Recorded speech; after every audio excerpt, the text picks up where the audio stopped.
तो अगर आप लोग एक कार लेना चाहते हो, आप लोगों का कार का मॉडल डिसाइड हो चुका है, कलर भी डिसाइड हो चुका है, बट अभी आप लोग इस कन्फ्यूजन में हो कि आप लोगों को कौन सी कार लेनी चाहिए, ऑटोमेटिक कार लेनी चाहिए या फिर मैनुअल वाली कार लेनी चाहिए।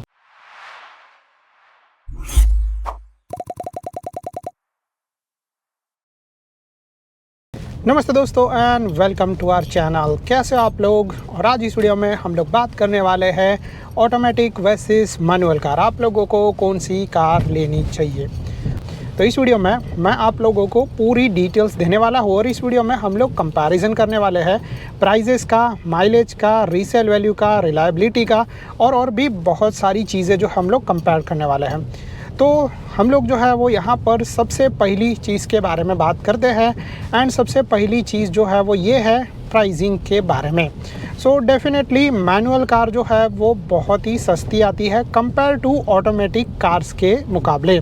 तो ऑटोमेटिक कार्स जो है वो थोड़ी सी महंगी आती है क्योंकि इनके अंदर जो है वो थोड़े से सेंसर्स और थोड़ा सा जो टेक्नोलॉजी और ये सारी चीज़ें जो रहती है वो थोड़ी सी एक तरीके से बोल सकते हैं कि थोड़ी सी जो है वो एडवांस रहती है, जिसके वजह से ऑटोमेटिक कार्स का जो है वो प्राइसिंग ज़्यादा रहता है। तो समवेयर अराउंड 60,000 रुपीज़ से लेकर 1.5 लाख या 2 लाख तक ऑटोमेटिक कार के लिए या फिर ऑटोमेटिक कार के मॉडल के लिए आप लोगों को जो है वो एक्स्ट्रा पे करना पड़ सकता है। सो यहाँ पर अगर आप लोगों का कंसर्न है बजट, आप लोगों को कम बजट में एक कार चाहिए, सो डेफिनेटली आप लोगों के लिए मैनुअल कार जो है वो सबसे बेस्ट चॉइस हो जाती है। बट यहाँ पर हम लोग थोड़ा सा और डिटेल में जाते हैं कि ऑटोमेटिक कार के अंदर भी और चीज़ें क्या होती है। तो पहले तो हम लोग यहाँ पर बात करते हैं कि फॉर एग्जांपल अगर आप लोग जो है वो ऑटोमेटिक कार में जाते हो तो ऑटोमेटिक कार में 3 तरीके के वेरिएंट्स आते हैं। पहला आता है AMT मॉडल, दूसरा आता है CVT मॉडल और तीसरा आता है DCT मॉडल। तो इसके अंदर से जो AMT मॉडल है वो काफ़ी सस्ता आता है, यानी कि आप लोगों को 50-60 हज़ार रुपये का डिफरेंस मिलेगा AMT मॉडल के अंदर। तो अगर आप लोगों को जो है वो मैनुअल ट्रांसमिशन का झंझट नहीं चाहिए और अगर आप लोगों को जो है वो ऑटोमेटिक कार चाहिए तो और वो भी ज़्यादा मतलब प्राइजी नहीं चाहिए तो आप लोग AMT वाला मॉडल ले सकते हो। फिर इसके बाद हम लोग दूसरे मॉडल के बारे में बात करें जो मिड रेंज वाला आता है, जिसका नाम आता है CVT। तो CVT वाली इंजन वाली जो कार होती है, ट्रांसमिशन वाली जो कार होती है, वो थोड़ी सी मिड रेंज के अंदर आ जाती है। मतलब कंसल्ट करो कि आप लोगों का जो प्राइस जाएगा 80,000 टू लेके 1 लाख के बीच में। और फिर इसके बाद हम लोग बात करते हैं DCT वाली का इंजन वाली ट्रांसमिशन वाली कार।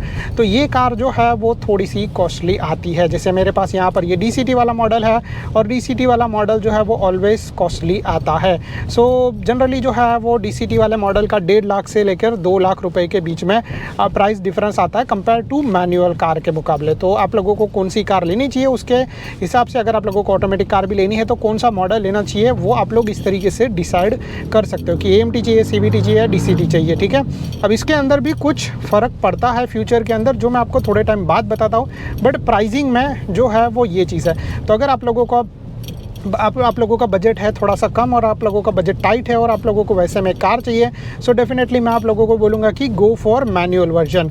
और अगर आप लोगों का जो है वो बजट थोड़ा सा ऊपर जा सकता है और आप लोगों को ऑटोमेटिक कार ही चाहिए, सो मैं आप लोगों को बोलूँगा कि so go with the AMT automatic transmission, क्योंकि वो थोड़ा सा सस्ता आता है और आप लोगों को ज़्यादा पैसे खर्च भी नहीं करने पड़ेंगे। तो ये हो गया प्राइसिंग के बारे में। अभी हम लोग बात करते हैं दूसरे मेन फैक्टर के बारे में। तो दूसरा मेन फैक्टर है वो है माइलेज को लेकर। तो जनरली जो है वो लोग ये सोचते हैं कि ऑटोमेटिक कार बहुत ही ज़्यादा पीती है, बहुत ही ज़्यादा पेट्रोल पीती है। तो और पेट्रोल या फिर डीजल, जिस भी वर्जन में आप लोग जाओगे तो पेट्रोल या फिर डीजल ज़्यादा पीती है। तो मैं आप लोगों को ये बात बता दूं कि ये अगेन डिपेंड करता है आप लोग कौन से मॉडल के लिए जा रहे हो। ठीक है, प्लस उसके अंदर एक और चीज़ आ जाता है कि अगर आप लोग जो है वो मैनुअल कार लोगे तो ये पूरा का पूरा जो है वो सिस्टम डिपेंड रहता है ड्राइवर के ऊपर, के ड्राइवर के कंट्रोल के। अगर ड्राइवर बहुत ही अच्छा है तो उसको माइलेज अच्छा मिल सकता है, अगर ड्राइवर अच्छा नहीं है सो माइलेज जो है वो बहुत ही कम मिलेगा। तो ये चीज़ जो है वो आप लोगों को समझना पड़ेगा। ठीक है, आप लोगों को ऑटोमेटिक कार के मुकाबले भी माइलेज कम मिलेगा अगर आप लोग बिगिनर ड्राइवर हो, आप लोगों ने कार कभी चलाई नहीं है और अगर आप लोग फर्स्ट टाइम पर मैनुअल कार लेने वाले हो और चलाने वाले हो, सो डेफिनेटली ये प्रॉब्लम आप लोगों को आएगा कि आप लोगों को ऑटोमेटिक कार से भी जो है वो बहुत ही कम माइलेज मिल सकता है। और ये जो है वो जनरली होना पॉसिबल है, बट एक टाइम बाद जब आप प्रोफेशनल बन जाओगे तो मे भी हो सकता है कि तभी आप लोगों का कार का माइलेज जो है वो बढ़ सकता है। बट शुरू के 1-1.5 साल तक तो मे भी हो सकता है कि आप लोगों का माइलेज कम ही रहे। अब ऑटोमेटिक कार के अंदर कार जो है वो डिसाइड करती है कौन से गियर में जाना है, कौन से तरीके से कार चलना है और कौन से मोड पे आप लोग कार चला रहे हो। अगर इको मोड पे कार चलाओगे और जो है वो कार सही स्पीड में चलाओगे सो डेफिनेटली ऑटोमेटिक कार के अंदर भी बहुत ही अच्छा माइलेज मिल जाता है। कुछ ऑटोमेटिक कार के अंदर तो मैनुअल कार से भी अच्छा माइलेज मिलता है। बट ये चीज़ स्टिल डिपेंड करता है ड्राइवर के ऊपर, ड्राइवर किस कंडीशन में ज़्यादा चला रहा है, कौन से जगह पे चलाने वाला है। और उसके साथ जो है वो और एक चीज़ आ जाती है कि जो है वो आप लोग कितने प्रोफेशनल हो और जहाँ पे आप लोग चलाने वाले हो वहाँ पे। तो अगेन जो है वो ये अगेन इशू हो जाता है कि अगर आप लोग कार चला रहे हो तो ऑटोमेटिक कार का माइलेज कितना मिलेगा। तो ऑटोमेटिक कार का माइलेज जो है वो जनरली फिक्स ही होता है। जैसे आप लोग यहाँ पर देख पा रहे हो, मेरा कार जो है वो लास्ट टाइम रिफ्यूलिंग के बाद अभी तक जो है वो 50 किलोमीटर तक चला है और 50 किलोमीटर के बाद जो है वो माइलेज मुझे मिला है 9.6 किलोमीटर पर लीटर। तो जैसे आप लोग देख रहे हो ये जो है वो मुझे माइलेज मिला, ये जो है वो मेरा माइलेज फिगर है। और सिंपल जो है वो ये DCT वाला मॉडल है जो थोड़ा सा कॉस्टली आता है और जिसके अंदर माइलेज ऑलवेज कम ही मिलता है। बट अगर आप लोगों को अच्छा माइलेज चाहिए तो आप लोग AMT या CVT वाले मॉडल के लिए जा सकते हैं जो आप लोगों को अच्छा माइलेज डिलीवर कर सकता है। सो अगेन ये जो चीज़ हो जाता है ये डिपेंड करता है आप लोग कौन से मॉडल के लिए जा रहे हो और किस तरीके से ड्राइवर हो। जनरली जो है वो ऑटोमेटिक कार के अंदर माइलेज आप लोगों को स्टार्टिंग से लेकर एंडिंग तक बहुत ही सही मिलेगा। अब इसके बाद जो है वो हम लोग तीसरी चीज़ के बारे में बात करते हैं एंड ये है कन्वीनियंट या फिर कंफर्टेबिलिटी। तो फॉर एग्जांपल कि अगर आप लोग जो भी कार ले रहे हो, अगर आप लोग ले रहे हो मैनुअल कार, ठीक है, और अगर आप लोग जो है वो मैनुअल कार लेने के बाद चलाने वाले हो तो आप लोगों को ये चीज़ तो पता होगा कि मैनुअल कार जो है वो चलाना और सीखना थोड़ा सा मुश्किल हो सकता है। तो अगर आप लोग बिगिनर ड्राइवर हो, आप लोगों को कार के बारे में कुछ भी आइडिया नहीं है, तो वैसे सिचुएशन में आप लोगों का जो ये मैनुअल कार रहेगा वो थोड़ा सा प्रॉब्लमेटिक हो सकता है। आप लोगों को जो मे भी चलाना और सीखना रहेगा वो थोड़ा सा टाइम लगेगा। 2-3 महीने बाद आप लोगों को जो है वो मास्टर या कंट्रोल मिल जाएगा जो आप लोगों को कार के ऊपर चाहिए।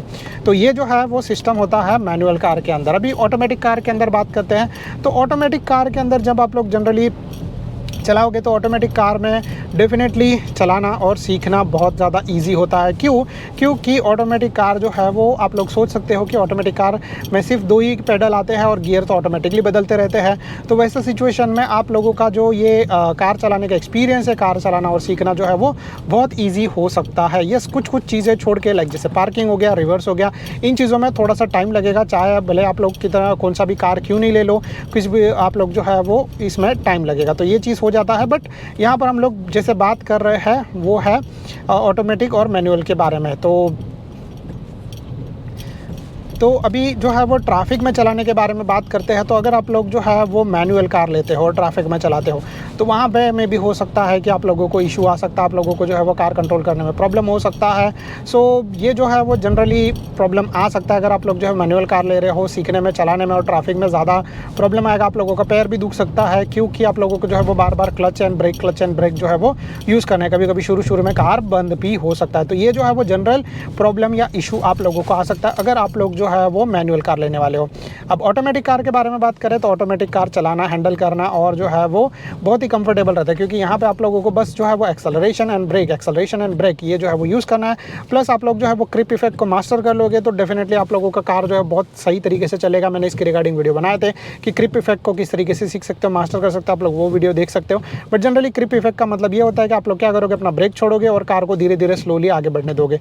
ये जनरली जो होता है वो क्रिप इफेक्ट होता है। तो ये चलाना सीखना बहुत ईजी हो जाता है। तो आप लोग देख रहे हो जैसे ये ट्रैफिक में मैं आराम से कंफर्टेबल बैठ के, कोई भी तरीके का मुझे टेंशन नहीं है। मुझे ऐसा नहीं कि सेकंड गियर थर्ड गियर बार चेंज करना बदलना है जिसकी वजह से मेरा कार आगे बढ़ेगा। मुझे बस ड्राइव मोड पे डालना है और फिर जो है मैं अपना ब्रेक छोड़ूंगा, मेरा कार जो है वो धीरे धीरे आगे बढ़ना स्टार्ट हो जाएगा। दिख रहा है, बहुत सिंपल, बहुत ईजी और बहुत कन्वीनियंट वे है अगर आप लोगों को कार चलाना है तो इसीलिए मैं आप लोगों को बोलूँगा कि अगर आप लोगों को ज़्यादा स्ट्रेस नहीं चाहिए तो आप लोग जो है वो ऑटोमेटिक कार ले सकते हो। अभी इसके अंदर भी और कुछ चीज़ें आ जाती है जिसके बारे में हम लोग थोड़ा सा और डिटेल में बात करें कि फॉर एग्जांपल कि अगर आप लोगों का ड्राइविंग जो है वो हाईवे के ऊपर है, आप लोगों को कार को खुद से कंट्रोल करना है, कार के गियर्स को और ओवरटेकिंग और ये सारा चीज़ अगर आप लोगों को खुद से कंट्रोल करने का शौक है सो डेफिनेटली मैं आप लोगों को बोलूँगा कि go with the manual mode. चाहे कुछ भी हो जाए, आप लोग जो है वो मैनुअल वर्जन के लिए जाओ।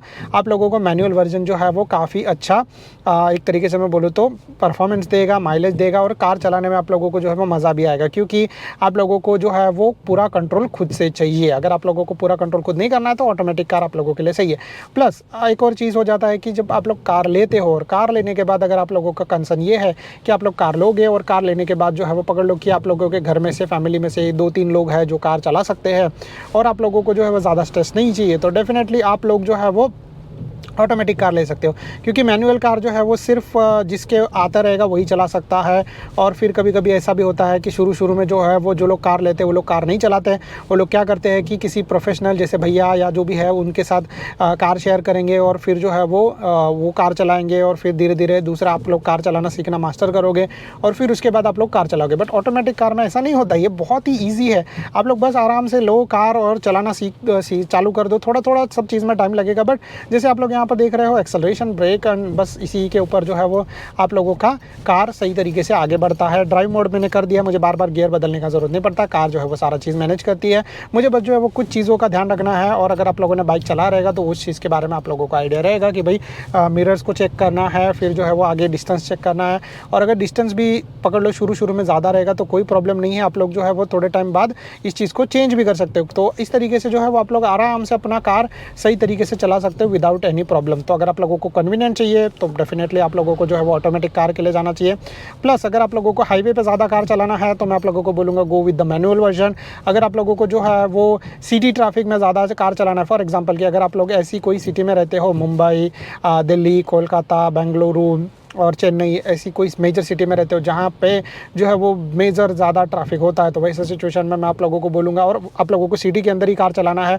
कभी कभार आप लोग जो है वो पकड़ लो 6 महीने में या फिर साल भर में या फिर पकड़ लो हर 3 महीने बाद कभी बाहर थोड़ा सा लॉन्ग ड्राइव पे जाओगे तो मैं आप लोगों को बोलूँगा कि better go with the automatic version, क्योंकि सिटी में आप लोगों को कन्वीनियंट काफ़ी मज़ा आएगा। आप लोगों का एक लेग जो है वो आराम करेगा, रिलैक्स करेगा और आप लोग आराम से कार चला सकते हो, चाहे फिर ट्रैफिक कितना भी क्यों नहीं हो। तो ये चीज़ जो है वो आप लोगों को मैं रिकमेंड करूँगा। अभी इसके बाद जो है वो नेक्स्ट चीज़ के बारे में बात करते हैं, एंड ये है रीसेलिंग के बारे में। ठीक है, तो रीसेल वैल्यू किसका ज़्यादा आएगा, ऑटोमेटिक कार का रीसेल वैल्यू ज़्यादा आएगा कि मैनुअल कार का रीसेल वैल्यू ज़्यादा आएगा। तो मैं आप लोगों को यहाँ पर बता दूँ कि अगर देखो आप आज के मार्केट में जो है वो ऑटोमेटिक कार का डिमांड बढ़ रहा है, खास करके जो है वो सेकेंड हैंड ऑटोमेटिक कार जो मिल रही है उनका वैल्यू जो है, उनका डिमांड जो है थोड़ा सा ज़्यादा है।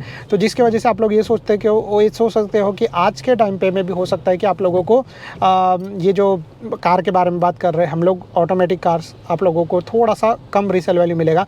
बट मे बी जब आप लोग कार लोगे तो तुरंत उसको रीसेल करोगे नहीं, 4 साल 5 साल 10 साल के बाद जब रीसेल करोगे तब डेफिनेटली जो है वो ऑटोमेटिक कार का डिमांड इंडिया में बहुत ही ज़्यादा रहेगा। तो मे बी हो सकता है कि वैसे टाइम पे आप लोग जो कार चलाने वाले हो, आप लोग जो कार चला रहे हो, उसका रीसेल वैल्यू आप लोगों को काफ़ी हाई मिले, क्योंकि आज की जनरेशन आप लोग देख रहे हो उन लोगों को जो है वो सारा चीज़ बहुत सही और कंफर्टेबल वाला चीज़ चाहिए। तो मे बी मैनुअल वाले वर्जन जो है वो कुछ टाइम बाद ऑलमोस्ट ना के बराबर आएंगे। जैसे आजकल मैं जब कार देखता हूँ ऑनलाइन में तो वहाँ पे जो है वो सिंपल एक ही चीज़ रहता है कि ये कार मैनुअल का एक ही मॉडल रहेगा, ऑटोमेटिक के 2-3 मॉडल रहेंगे। तो इस तरीके से आप लोग सोच सकते हो कि इन फ्यूचर जो है वो ऑटोमेटिक कार का क्रेज़ ज़्यादा रहेगा, ऑटोमेटिक कार जो है वो ज़्यादा लोग लेना पसंद करेंगे, चलाना पसंद करेंगे। सो आप लोगों के कार का रीसेल वैल्यू जो है वो ज़्यादा आ सकता है। तो अभी टोटल ओवरऑल जो है वो एक चीज़ के बारे में फाइनल जो है वो कंक्लूजन के बारे में बात करते हैं। तो सिंपल चीज़ मैंने आप लोगों को सारा चीज़ बताया कि अगर आप लोगों को जो है वो कम बजट है, आप लोगों का बजट टाइट है और वैसे टाइट बजट में अगर आप लोगों को जो है वो कार लेना है तो गो विद द मैनुअल। अगर आप लोगों को जो है वो कंफर्टेबल चाहिए तो गो विद द ऑटोमेटिक। अगर आप लोगों को जो है वो माइलेज का कंसर्न है तभी भी मैं आप लोगों को बोलूँगा कि ऑटोमेटिक और जो है वो इन दोनों को सेम एक पॉइंट ही मिल जाता है, तो इस तरीके से आप लोगों को टेंशन नहीं आएगा। और फिर इन द एंड जो है वो फाइनल बात करते हैं रीसेल वैल्यू के बारे में। तो in the future automatic car की रीसेल वैल्यू ज़्यादा रहने वाली है। तो आप लोग सोच सकते हो कि ऑटोमेटिक और मैनुअल, तो आप लोग जो है वो अपने हिसाब से इस तरीके से डिसाइड कर सकते हो। मेरे हिसाब से ऑटोमेटिक कार लेना जो है वो बहुत ही सही ऑप्शन हो जाता है आज के टाइम पे। मैनुअल अगर डेफिनेटली आप लोगों को मैनुअल ट्रांसमिशन का जो है वो शौक है, आप लोगों को जो है वो बार बार गियर बदलना और फुल कार का कंट्रोल चाहिए, तो मैं आप लोगों को बोलूँगा कि go with the manual. And I think so that's it from my side. अगर आप लोगों को वीडियो पसंद आ रहेगा तो please do like and subscribe to our channel. अगर आप लोगों को कोई भी तरह का डाउट रहेगा सो आप लोग जो है वो नीचे कमेंट कर सकते हो। Thank you so much guys for watching, bye bye and see you in the next video like this.